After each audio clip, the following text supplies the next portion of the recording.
তারা আমাদের চোখে চোখ রেখে বলে আমরা দাঁড়িয়েছি 17 বছর খাইনি, এখন বাস স্ট্যান্ড থেকে খাবো, ট্রাক স্ট্যান্ড থেকে খাবো, আওয়ামী লীগ থেকে খাবো, ভারত থেকে খাবো, একটু আমাদেরকে খাইতে দাও। আমরা বলি বাবা গত 17 বছর খান নাই, এই জন্য কি আপনি এখন আপনার বাবার প্লেটে হাত বসাবেন? কিন্তু আমরা যখন বিচারের আশায় বসে থাকলাম, সেইখানে আমাদের বন্ধু বিএনপির ভাইয়েরা থানায় গিয়ে বলল ওসি স্যার আওয়ামী লীগের লোকদের গ্রেপ্তার করার দরকার নাই। ওসি কানে কানে জিজ্ঞাসা করে এই লোক তো আপনাকে 17 বছর নির্যাতন করেছে, তাকে কেন গ্রেপ্তার করার প্রয়োজন নাই? বলল ওসি সাহেব আমার দুই পকেটে 2টা বান্ডেল আছে টাকা, একটা আপনার টেবিলে রেখে যাচ্ছি আর বড়টা আমি নিয়ে যাচ্ছি, মাঝে রাতে আমরা চা দোকানে বসে একটু দফা করে এসেছি, এই হলো আমাদের বাংলাদেশ। আমরা বলেছি আমরা জনগণের কাছে ফেরত যাব, আওয়ামী লীগের টাকার কাছে বিক্রি হব না, টেন্ডারবাজি করব না, বাস স্ট্যান্ড দখল দিব না, ভারতের সাথে নেগোসিয়েশন করব না।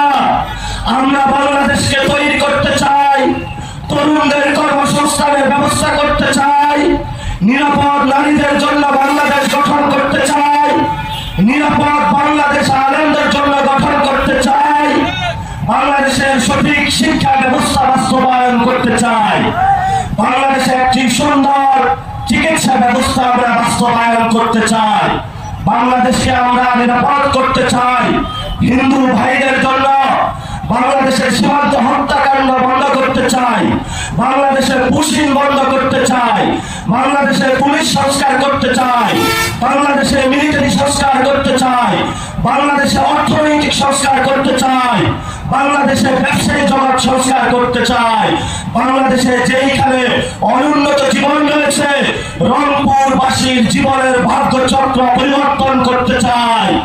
তারা আমাদের চোখে চোখ রেখে বলে আমরা দাঁড়িয়েছি 17 বছর খাইনি, এখন বাস স্ট্যান্ড থেকে খাবো, ট্রাক স্ট্যান্ড থেকে খাবো, আওয়ামী লীগ থেকে খাবো, ভারত থেকে খাবো, একটু আমাদেরকে খাইতে দাও।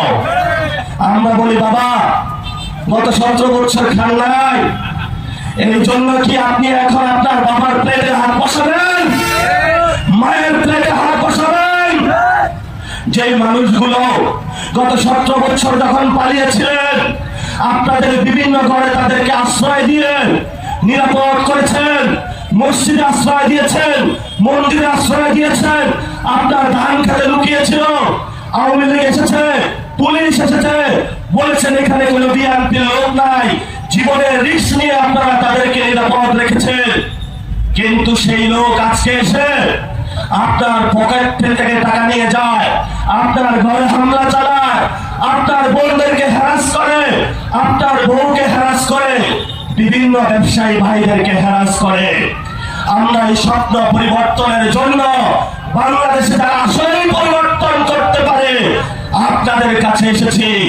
রংপুরবাসী এই বিএনপির প্রতারণার ফাঁদ আগেই বুঝতে পেরেছিল, এই জন্য জাতীয় নির্বাচনে আগেই তারা 11 দলীয় জোটে সিল দিয়েছিল।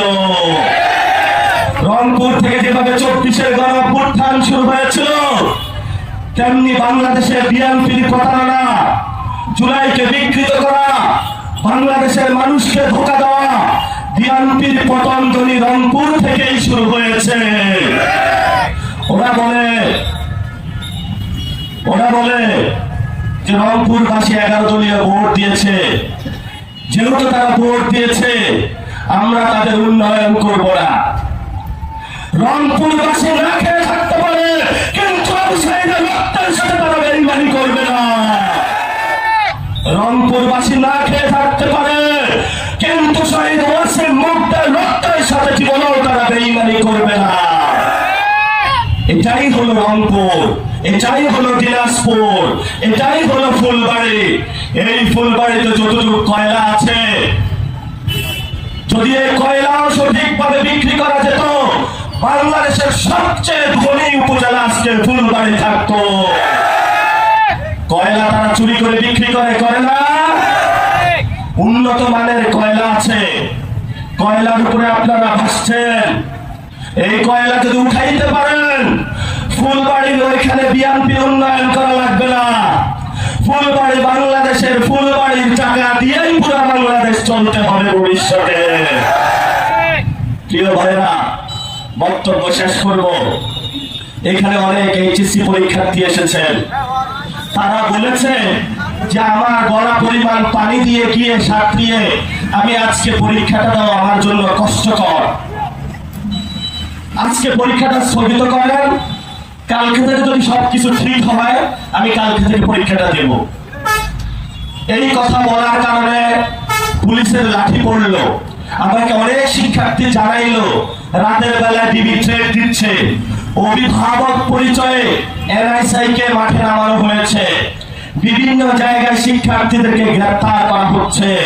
শিক্ষার্থীরা অতপাশের জন্য রাস্তায় নামে নাই, সরকার ফেলানোর জন্য মাঠে নামে নাই, তারা বাংলাদেশের শিক্ষা ব্যবস্থা সংস্কারের জন্য মাঠে নেমেছে। আমি শিক্ষার্থী ভাইদের সাথে আছি, যারা তাদেরকে বিভিন্ন রাজনৈতিক ট্যাগ দিতে চায় আমরা তাদেরকে হুঁশিয়ার করে দিতে চাই।